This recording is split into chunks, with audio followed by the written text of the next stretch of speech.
September 14th, 1957, 8:42 p.m. The Ravenite Social Club, Little Italy. The Five Families Commission meeting, routine business, territory discussions, money flows. Then Vito Genovese decided to remind everyone of their place. He looked directly at Bumpy Johnson, sitting at the far end of the table, and smiled. That condescending smile powerful men use when they want to establish hierarchy. You know what the difference is between us and you, Bumpy? Real power has history, tradition, family. You operate alone, no legacy, no real organization. You weren't even important enough to invite to my daughter's wedding last month. Just the five families. Real family. The room went quiet. Some nodded, some looked uncomfortable.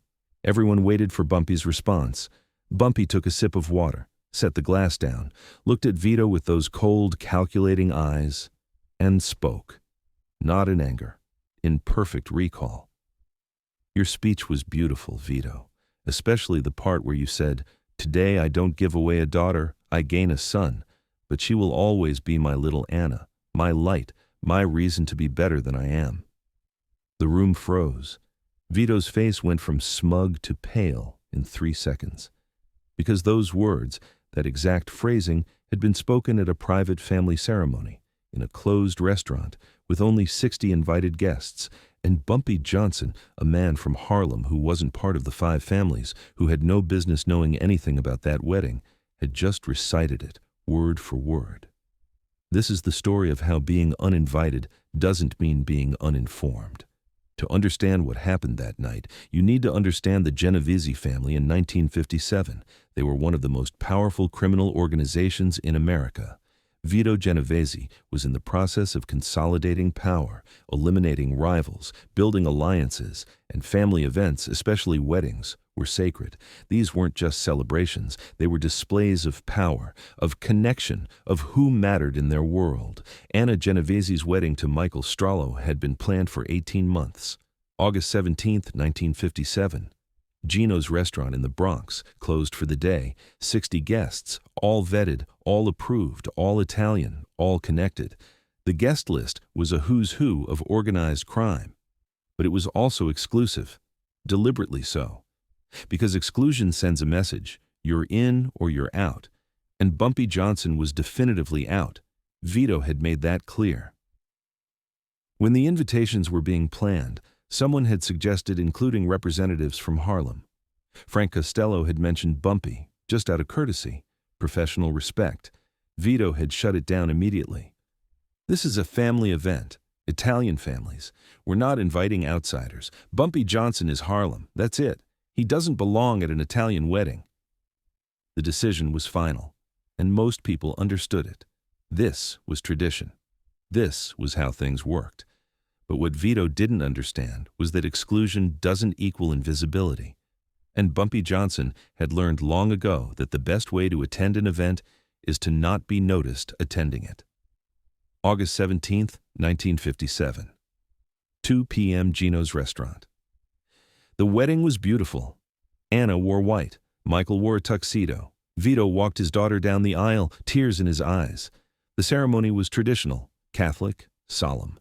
Then came the reception. Food, music, dancing, speeches. Carlo Gambino spoke first. Then Frank Costello. Then Vito stood up, glass of wine in hand. The room went silent. This was the moment everyone waited for.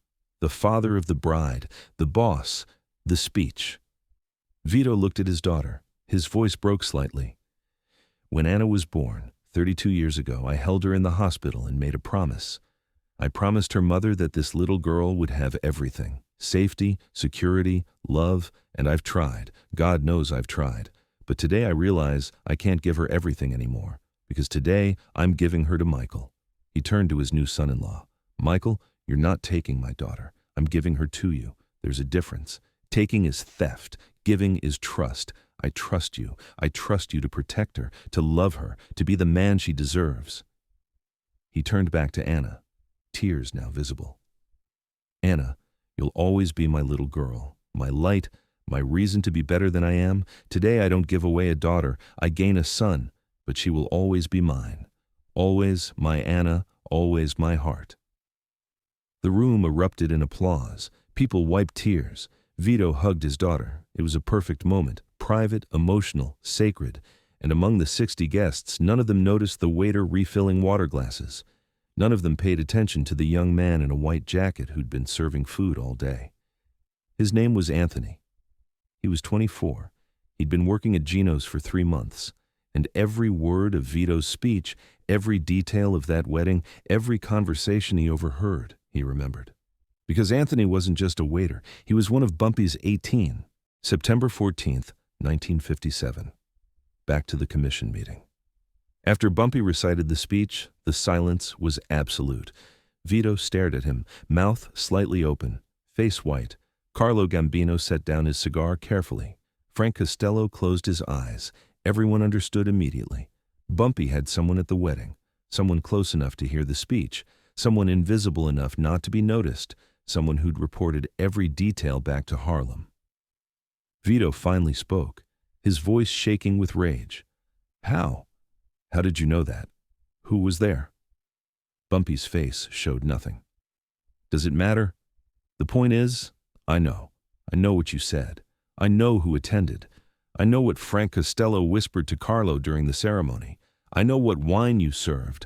I know everything. Vito stood up, hand moving toward his jacket. Vito's men tensed, but Frank Costello spoke first, his voice sharp. Sit down, Vito. Think. Vito didn't sit. This bastard had someone at my daughter's wedding, at a private family event. That's a violation. That's war. No, Frank said calmly. That's intelligence. And if you start a war because Bumpy proved he's smarter than you, you'll look like a fool. Sit down. Vito sat, but his hands were shaking. Frank turned to Bumpy. You've made your point. You're not as excluded as we thought. But I need to know, how long have you been doing this? How many of our events have you been attending? Bumpy leaned back. Frank, you know I respect you, so I'll be honest. I've had someone at every major family event for the past 3 years. Weddings, funerals, christenings, family dinners, not to interfere, not to disrupt, just to listen, just to know. Because you all decided I wasn't important enough to include, so I included myself. Invisibly. The room absorbed that. 3 years, every major event, weddings they thought were secure, funerals where they discussed business, private family moments they assumed were sacred, all documented, all reported back to Bumpy Johnson. Carlo Gambino asked the obvious question. Who've you got? What waiters? What staff? Bumpy smiled. If I tell you, you'll fire them. Then I'll just recruit new ones. This isn't about specific people. This is about a system. You have events. Events need staff. Staff are invisible to you, but they're not invisible to me. They're assets. Vito exploded. You're admitting you've infiltrated our families? Our private moments, that's a declaration of war. No, Bumpy said quietly. It's a declaration of equality. You excluded me because you think I'm beneath you, that Harlem is beneath you. So I proved that your exclusion is meaningless. I can be in your most private spaces without you knowing. I can know your most intimate moments without being invited. That's not war. That's leverage. Frank Costello stood up, walked to the window, looked out at Little Italy. When he spoke, his voice was tired. He's right.